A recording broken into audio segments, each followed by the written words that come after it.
Okay, honey, I'm just gonna go for a little walk, and I'll be back in a little bit, okay? I'm just gonna go in the neighborhood. Have a good time. Okay. I will.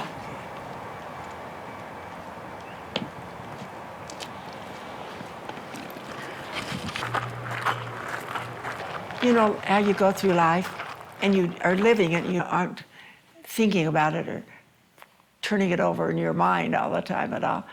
So looking back, I realize how unusual Norman is in a lot of ways.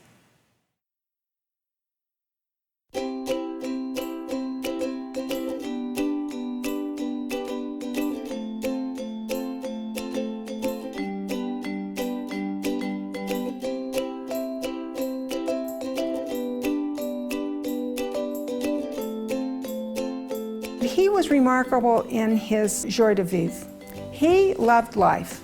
He enjoyed doing things.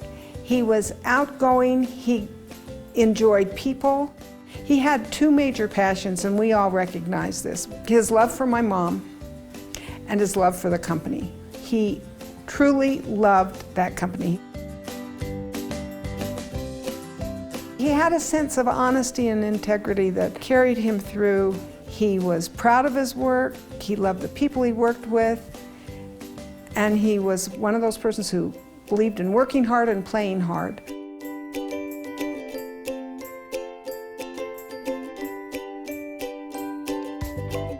The O.C. Tanner Company would never have grown and developed the way it did without Dad's energy, his enthusiasm, his salesmanship. He was a huge part in the development and making it from a very small operation within the confines of Utah to a national company and then an international company. I really want to honor Mom and Dad. I want that legacy to be known.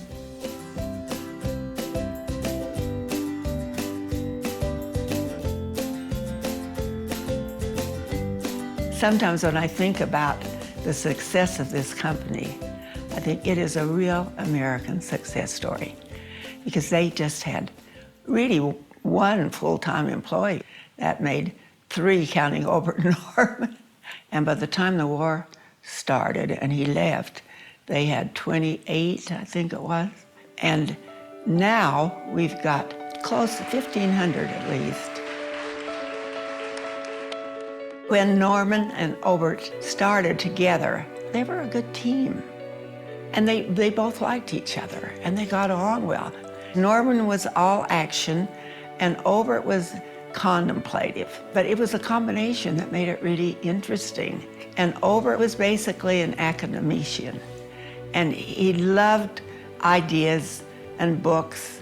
And Norman was an extrovert, extreme extrovert. So he loved to get out and travel and doing anything he could to sell people on the O.C. Tanner Company. He had a charisma that when he would walk into a room, it was obvious that he was in charge, and people gravitated to him. In a short period of time, he could create a long-lasting relationship with a person. The calls that I would go with Norman, and these people hadn't met him, within 5 minutes, he had them. Maybe one of the great characteristics of Norman is his honesty, the fact that he was so open and above board and so giving. People gravitated toward Norman. Norman could relate to anyone. They were quite poor. They started out with nothing. His mother was a musician, and she played the piano, and she had worked her way through school. And Norm's father worked on the railroad, so they started out very humbly. But eventually, he left the railroad entirely and went into selling life insurance. And they moved out of this little town. Norm's father had always wanted them to be close to the university. Norm's parents both just expected that their children would go to college, and they all did. They weren't a studious couple themselves, but they all had the ability to work. Norm started supporting himself when he was just a kid. He said he never took money from his parents after he was 12. And his mother recognized that he was very honorable, very honest as a kid, and hardworking. He had a real conscience about earning his own money and being independent. He started out as a kid selling newspapers, and I think his first job was selling them at a Holy Cross hospital to just patients. And he got so he knew the patients, and it was quite a learning experience for him. He was a good kid, but he was also troublesome in a sense. And he was always active and busy. I think he probably would drive his mother crazy because he had so much energy. He was so quick, and he just moved so fast and everything that it was a great advantage to him in some ways later in life because he could outwork anybody. When he was 14 years old, he and a friend, a neighbor boy, decided they wanted to go to California to see the ocean. I'm sure this was Norm's idea, and he got him in, just into his plot. But Norman didn't tell his parents, of course. So during the night, he got up and met his friend, and they left in the middle of the night. The road was just a gravel road, just a two-way gravel road in those days. But anyway, they got partway between Las Vegas and California, and Norm's motorcycle broke down. And he hauled it to the nearest gas station and asked the fellow there if he could fix it. And the fellow said, "Oh, there's no way to fix this." He said, "It's ruined." He said, "You'd have to get a whole new engine," and so on. So Norman and he hitchhiked the rest of the way to the ocean. And they got to the ocean. They took off their clothes and went swimming in the ocean, and then they were ready to go back home again.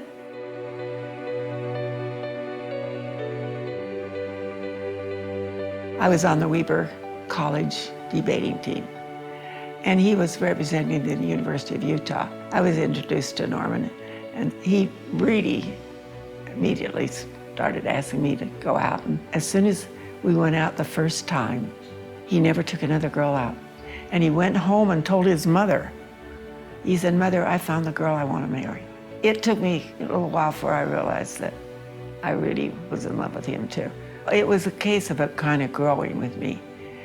I just became more and more aware of how unusual he was in a lot of ways. He was so considerate of everybody. He just would go out of his way for a friend. When we would see Norman and Barbara together, you saw the most loving, caring, delightful couple ever. Such an amazing match. Mom was very supportive with Dad as he built the company. She was right behind him all the way. They knew how to work and play together. And they just adored each other. And we had come through the Depression, so it was terribly important to both of us that we be successful. But we rented an apartment, and I remember when we went, the landlady said, "Well, do you have any furniture?" And we said, "No, we didn't have anything." And so she said, "Well, maybe we can help you a little bit." She said, "We've got some furniture people have left some leftover furniture in the basement." And she said, "We can maybe get enough for you to get by." She was really helpful.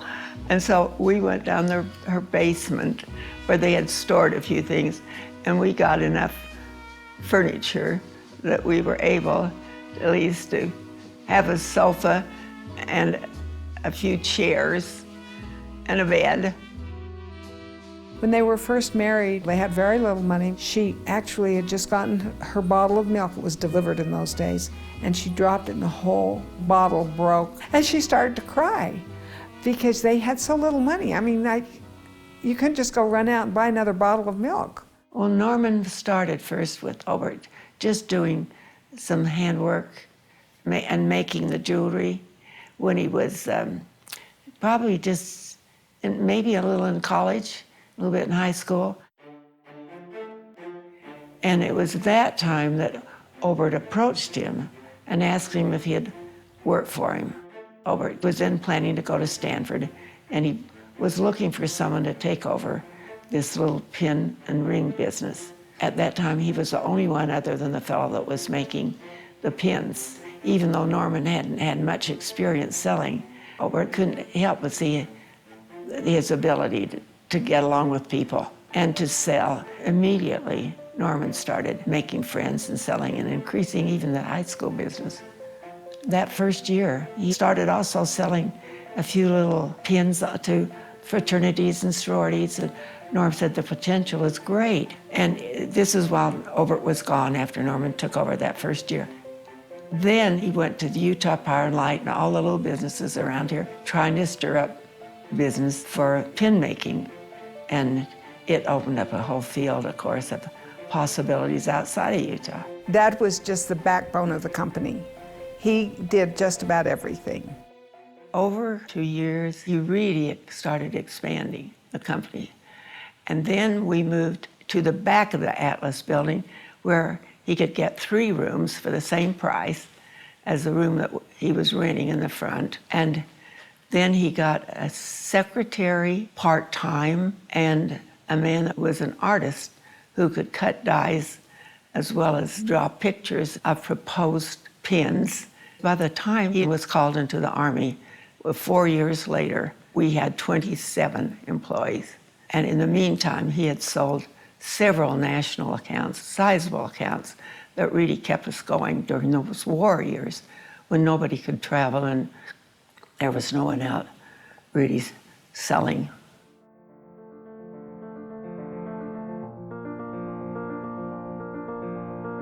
One day, Obert and Norman were skiing, and they heard about Pearl Harbor. And they came down, and Norman joined the Army, and he became part of the Army Air Corps. You'd been exposed to the horrors of war. Were you prepared for Dachau? Not at all. War was a piece of cake compared to what I saw at Dachau. I didn't have a problem. I got hit once when an airplane had to land with a broken wheel and so forth. But I wasn't injured, and I had people lost in my outfit, which was tragic. But what I saw there was the most disturbing thing that ever happened to me in my life. Actually, the war wasn't over when he was released.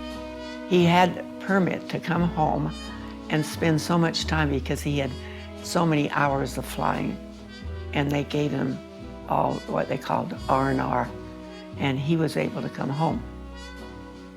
But when he first came back anyway, just anything that was business looked good to him, and he never after that talked much about the war. He seemed to want to forget it and just put it behind him. He even started trying to sell when he was still in uniform. He had to wear his uniform when he got home for a while. That was the rule.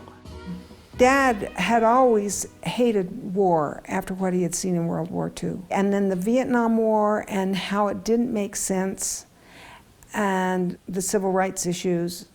Norman and I had the same social values. We both wanted to help our community. We both wanted to change society.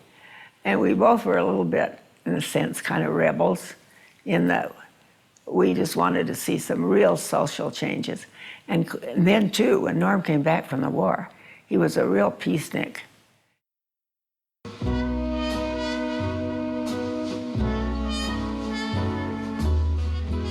He came back in 1945 and began again to sell for the company. And after the war, the company reached $1 million in sales. Obert continued to teach at the University of Utah. Norman continued to sell. Norman, from the very beginning, could see the opportunities. He could see he would have to move out of Utah and sell to the whole United States. And there was no limit on what we could do and how much we could grow.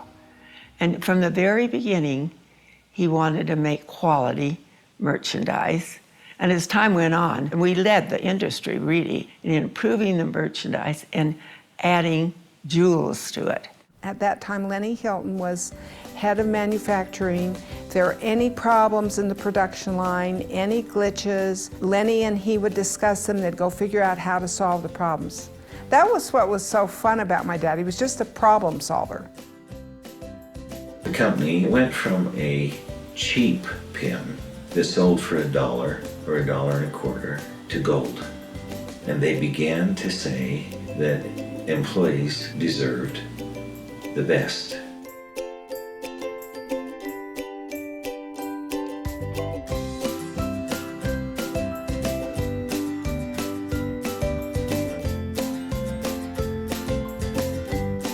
And O.C. Tanner really grew when they put gold and silver and precious stones into their products. And they went from one of the competitors to the overwhelmingly largest, most powerful competitor in their industry. I remember when he came back and said he'd sold General Motors. And I thought, my God, General Motors, how did you get in the door?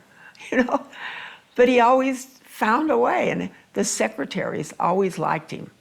And he'd get to know the secretaries, and then he'd remember their birthday or something, and he would get in all these doors that I thought were closed to a little company back in Utah. You know?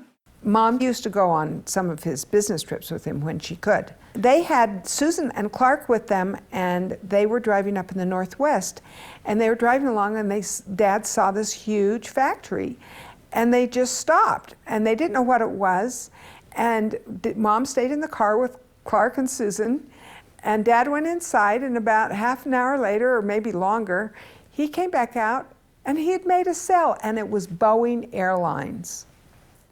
Obert was wonderful in the competitive world. Norman added the sales energy, and so, as with any company, great contributions are made by various people, and in this case, where you've got two principal people, then you have enormous contributions from both of them that were complementary. I have fond memories of Obert. When we were kids, we would stop at their home with Christmas presents and see Grace and Obert and the kids, and I remember all of those kids coming to our house. But there was a lot of interaction, and people would say to us, oh, what an interesting combination, these two men, that they have this company together. You know, because one is very intellectual and one is a doer, a go-getter.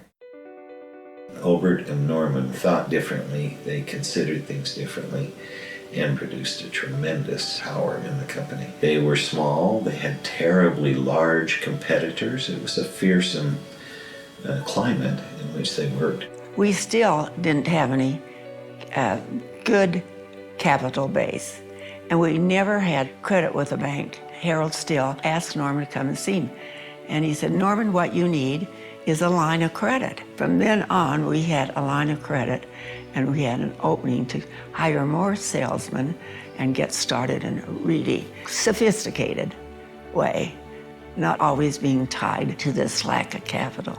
It made a world of difference to our company at the time. If someone had ever asked him, he'd say, I loaned that money because of Norm and his selling ability. He said, I knew he would grow with that money. And the company grew and grew and grew. Norman naturally liked people, enjoyed them, accepted them. He did his selling on a basis of relationships. It's one thing to build relationships, but it's another to really be a great salesman who cares about his clients. And Norman did that. And Norman fought hard to make sure everything was done right for the clients. And he really had a salesman's mentality. But he was always in the people business. He was always selling to people and helping them.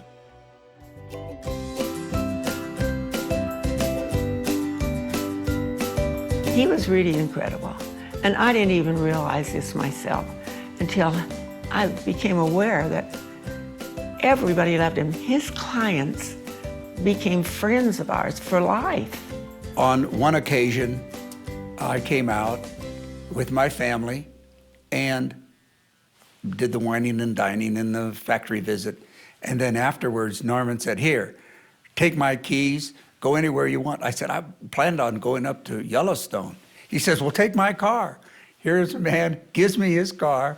I was gone for 4 days up in Yellowstone, and he was just, that's the kind of guy he was. Extremely generous, not worrying about the small stuff.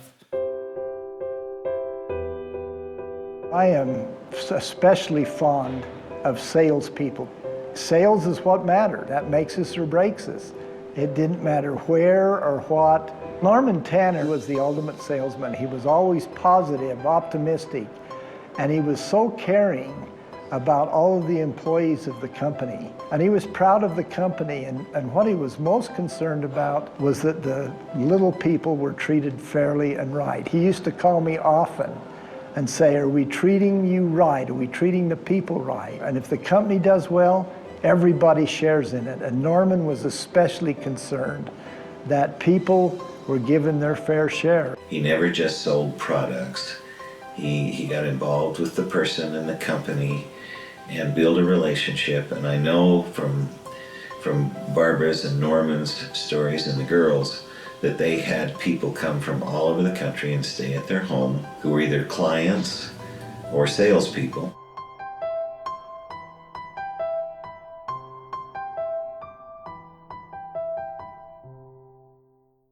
And as a team, they were terrific. They are the selling arm of O.C. Tanner, because when he entertained, she was often there with the clients and the customers, and she was a huge asset and a very impressive, wonderful lady.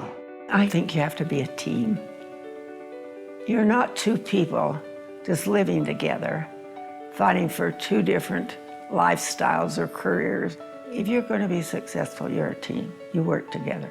The other thing that you loved about them, their athleticism. Norman and Barbara have done it all, whether they hiked down the Grand Canyon and hiked up Pikes Peak. I used to love to see the two of them go out and play tennis because they were formidable. And if we had a mixed tennis tournament, they would win. Well, we just skied a lot and loved it. It changed winter for me. But I never would have done it without Norm, because I wouldn't have taken off on my own. And I probably wouldn't have played tennis.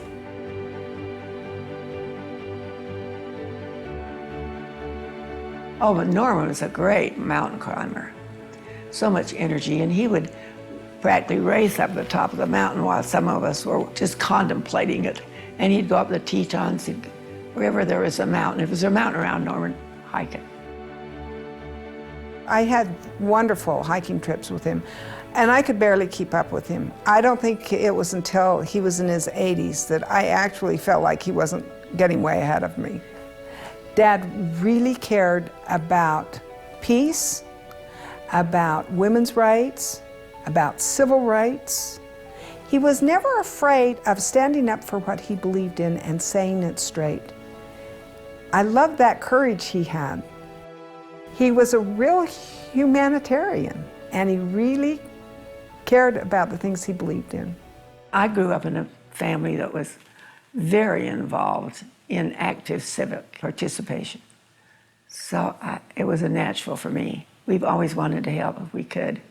I have a real guilt complex if I don't help when I can. And Norman's the same way. He's very, very liberal and very generous. I think if Norman had his say, we wouldn't have had enough money to pay the grocery bill at the end of the month. We always had a big Chrysler, and we'd stop at every stopped car and help them with their radiators if that was the problem, or if they were stuck in the sand, we'd pull them out. And that was my dad through and through. He was terrific that way, just always helping people. The generosity that Norman and Barbara Tanner have given to the community, to the company, to the employees, just blows me away. It made you want to do more. It made you want to do better. It was just like a win-win situation. Because of his ability to create a sales organization the way he did, he was able to enhance the lives of thousands of people.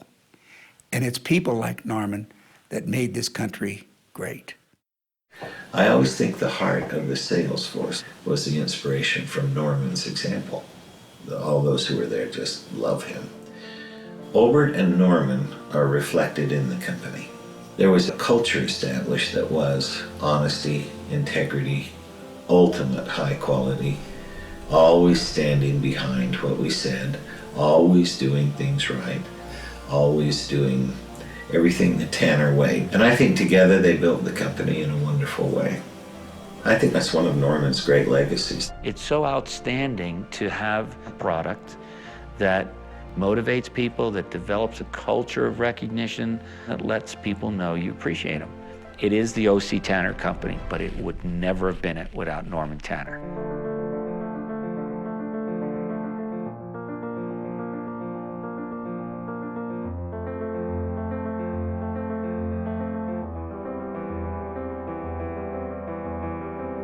What was your favorite Norman story? Gosh, there's so many. I think one of the funniest was Caterpillar Tractor Company, where Where are they located? they're in Peoria, Illinois. Okay. And it was in the middle of the winter, and there was a typing pool of about 25 or 30 women, and they're all at their typewriter typing away, and then the clickety, clickety, clackety, and then, this was a long time ago before computers. Yeah. And I bring Norman in, and these girls haven't seen sun on their bodies for 4 months. He walks in with a red sport coat on, with a suntan that would knock your eyes out, and Mr. Charming, and all the typewriters stop.